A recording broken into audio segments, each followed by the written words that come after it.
G'day folks, this is Shane. Today we're checking out a set of active Nearfield monitors from Adam Audio.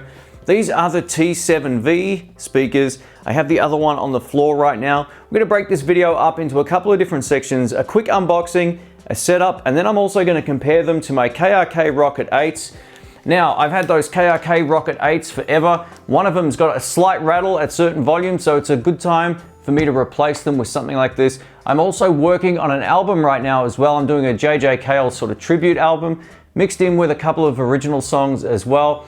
So it'll be a good time for me to plug these in and see what I'm hearing and compare the differences between them.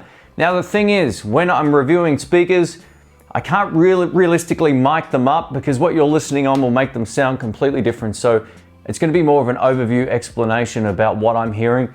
I know the KRK monitors are kind of, at least these Rokit 8s are kind of underwhelming in the bass response.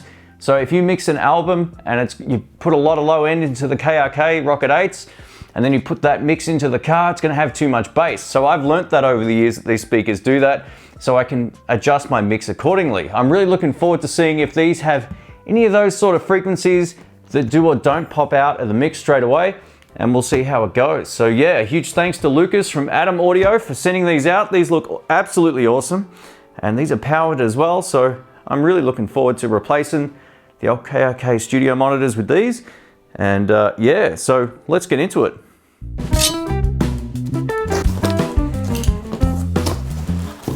So we'll open up one of these in real time and then I'll do the other one in high speed. So we get a power cable. They're packed extremely well, which is awesome as well. We get what looks to be some information on the speakers, as well as a certificate here as well, which is pretty cool. We get some instructions. Now these are loaded with a 7-inch speaker, so they are slightly smaller than the KRK Rokit 8s that I've got, but that's cool because I always felt like the KRK Rokit 8s were too big for this particular room. So yeah, here we go. Let's check these out. Wow, they're actually quite nice. Check them out. They smell amazing. I don't know what it is when you open up certain products, but yeah, wow, they smell fantastic. They feel like a really well-crafted speaker. Here's the back of the speaker up close. As you can see, it's rear ported, so the port is on the back. I'm looking forward to checking that out because on the KRK monitors, the port is on the front. So here we go. We can turn the speaker on by clicking this switch over here. We have an unbalanced input as well as an XLR or balanced input. I'll be using this one. I actually bought some new cables to hook up to these because the cables I've had are also probably 10 years old as well. And we have an input switch so we can go between them. I'll leave it in the up position so it'll work for that. And as you can see, the balanced is quite a lot louder. It's plus 4 dB as opposed to minus 10. So yeah, just keep that in mind. That's depending on how you want to run it. You can use either of those, but this would probably be the best option. We then have a level control for the speaker. So what I normally do is just leave these at 0 dB. It's not notched, unfortunately. It's sort of like a pot that you can just turn. I kind of like them notched a little bit more because you can get the exact position on both speakers really easily. I mean, it is marked, so you just got to eyeball it, but that's just something to keep into consideration as well. Now, we also have a low frequency and a high frequency cut and boost. They're both on 0, and that's where I'll start. But if you're in a room where you need a little bit more frequency on the highs, you can switch it up to plus 2 dB or vice versa. If you're in a cement room, you'll probably need less, but leave it at 0 and just go from there. You can also do the same with the low frequency response as well. These look really well made. I gotta say, they're very, very tidy. And in terms of depth, they're not quite as deep as my Rokit 8s either, which I like. So these will be quite a bit smaller. The Rokit 8s have been great speakers, by the way, so no disrespect to them. I'm just looking forward to trying something different and seeing what these are like. And there's the front panel. They just look really beautiful. I gotta say, the angles on them on the front look nice as well. So yeah, I gotta say, I like the look. Color-wise, perfect. While I'm unboxing this speaker, I'll also put all the specs up on screen so you can check them out.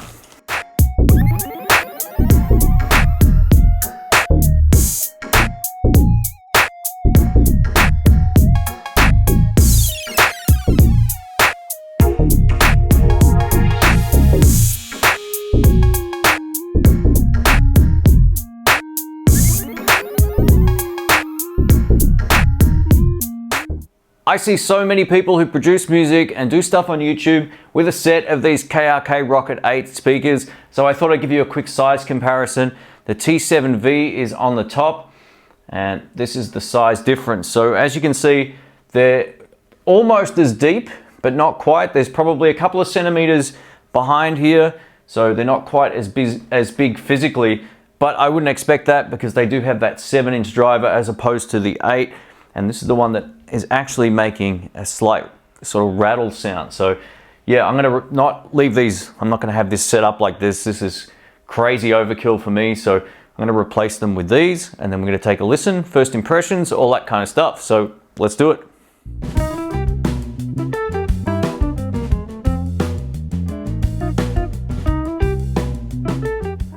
Now in my particular setup, I'm using a Steinberg UR22 sound card, and I'll be going from that via these cables direct to the speaker.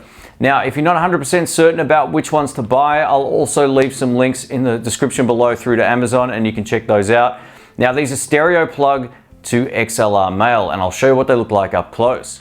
This is the side that's going to be going out of the sound card, and this is the side that will be going into the speaker, and this is the XLR male side. So that clips into the speaker. These ones come out of the sound card. Nice and simple. So both speakers are connected, that's the right one. I've actually just used the old power cable for the moment. It just saved me having to do a whole lot of crawling under the table, but I'll do that off camera later. And there's the left one over here as well, which is extremely backlit right now if we can't see it properly. Just so you know, I use studio monitors on a daily basis making YouTube videos. If I'm using the Kemper or if I'm doing a pedal demo, the sound is generally coming out of my monitors. And my playback, I do a lot of backing track recording as well, just for the channel. So I'm using them every single day on just about every guitar video I've ever produced for as long as I've been doing YouTube. I've had them, if you go back to the early days of YouTube, I'm pretty sure you'll see my old ones in the background. So I'm hoping the longevity of these are pretty good as well. So we're gonna test them, not only just bringing up a project that I'm currently working on, but we're also gonna check them out and see how it sounds with the Kemper just to my ear, and I'll share that with you as well. So let's do it. So I just turned the studio monitors on, and one thing I did notice was the thump when you turn it on. It just turns on nice and silently. There's no LED indication on the front, but there is on the back, so you can double check to see if they're actually on that way as well. I kind of liked having the light on the front of the speaker because sometimes you just forget to turn them off, and then you come back in, you're like, oh yeah, the light's on, so I can go over and turn them off that way. So yeah, LED indication for being on is actually on the back of the unit. What you're seeing in front of me right here is a project I'm working on. It's a JJKL tribute album, and we're gonna have a listen to how the audio sounds on this.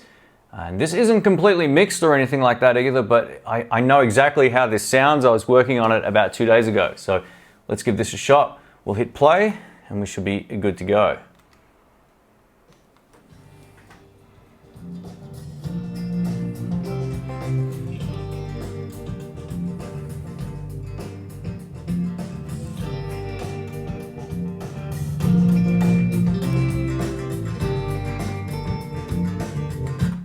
All right, I can already hear a difference between these and the old ones, and that's not surprising. But the things I'm hearing is this has a much brighter treble response already, and it could just be the position of the tweeter in relation to my ear, because these speakers aren't quite the same size, but I have a feeling they're a little bit more prominent on the top end, but they're also got a little bit more of a outward sounding bass response. The Rokit 8s tend to kind of undermix the bass response. So like I said, if you take that mix that you think the bass sounds great, put it in your car, it's gonna blow your speakers out.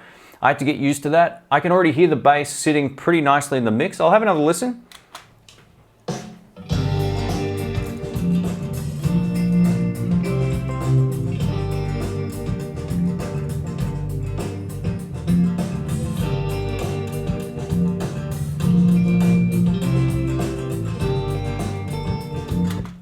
I can hear a little bit more prominence on the hi-hats. So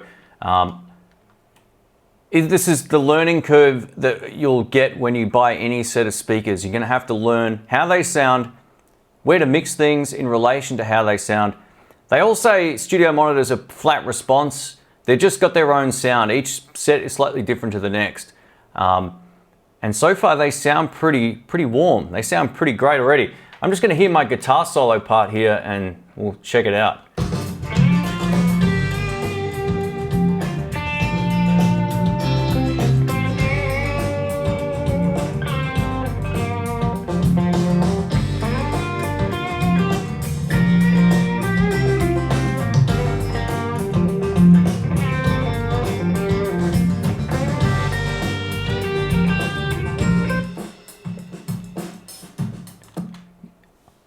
I am definitely noticing these are a lot brighter than the old speakers that I've had for 10 years. So it's going to take me a little while. I'll probably need to know that the threshold is somewhere around what I'm listening to right now. It'll come down to experience. So the more I use them, the more I'll get familiar with them. They sound fine. Like if I was to just use these, I would have only have learnt these speakers and then I'd understand exactly what I'm trying to do in the mix.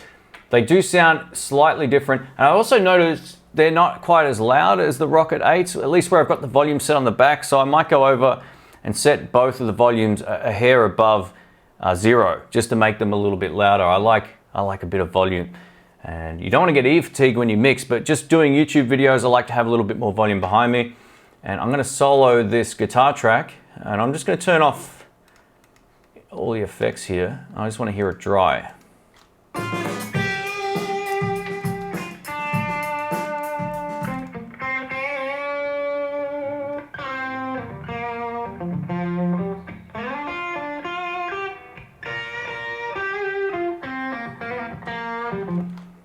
Yeah, there's something about them I really like. I'm not going to say they're hi-fi sounding because they're not hi-fi sounding, but they definitely have a different kind of vibe to them, and it's something that I think is going to make maybe mixing the low end in the mix a little bit better because I can hear it fine, and this would be, I'd consider this under-mixed on my old monitors.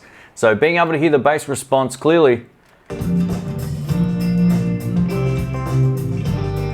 Yeah, the bass guitar is sitting in there, I can hear it in the mix, it doesn't sound too prominent and it's not lost. Like it, I'm not going to say I had to basically lose the bass altogether, but it had to be at a certain point that I knew it wasn't going to kind of overemphasize it in like a car mix or something like that. So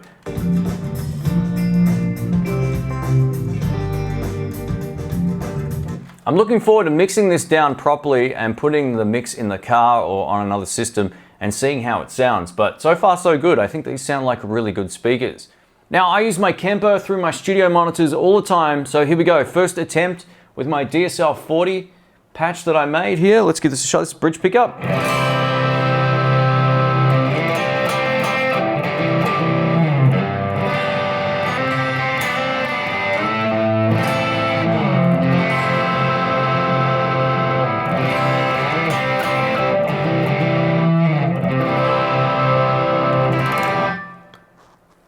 Sounds fine. Yeah, I like it. Thanks for watching, guys. My name's Shane. If you have any comments or questions, please leave them below and I'll get back to you as soon as I can. So what do I think of these monitors? I think they sound fine. Of course, it's going to take me a little while to get used to them, but I'm going to be doing all of my future YouTube videos with these. At least when I'm in this particular studio room, you'll see these in the background all the time, and they'll be used on a daily basis. So I'll get familiar with them pretty quickly. The more you use a set of speakers like this, the more you get to know them and you get to sort of understand how different it is sometimes from the studio to the car or to the hi-fi or whatever, if people even listen to them on a hi-fi anymore. Now, I know a lot of people will say, oh, how come you didn't mic up the speakers? It doesn't work like that. The mic will color the sound. It just, your device, what you're listening on, will also color the sound. Over 50% of people that watch YouTube videos watch them on a phone, so it's just of no use. I think the explanation should be useful enough, and hopefully I've explained myself correctly. But if you have any questions or comments, if you already own a set of these speakers, let me know as well. But I want to again thank Lucas from Adam Audio for sending these out. I really appreciate it. It was great timing. Like I said, my KRK Rokit 8 was on the way out. You'll probably still see those other speakers in my other room at some point, but these will be used as my primary speaker.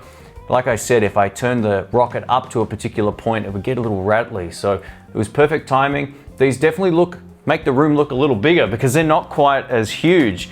And I think they look pretty classy as well. I gotta say, I dig the design, and what can I tell you? I think they're gonna be a keeper. So thanks again, guys. And yeah, like I said, if you have any questions, leave them below. Don't forget to subscribe and click that bell. You get updates for future videos. Thanks again. Catch you soon. See ya. What kind of cat are you? You don't want to go in? Cats love boxes. Come on. Psst, psst, psst. Hey. Hey. No.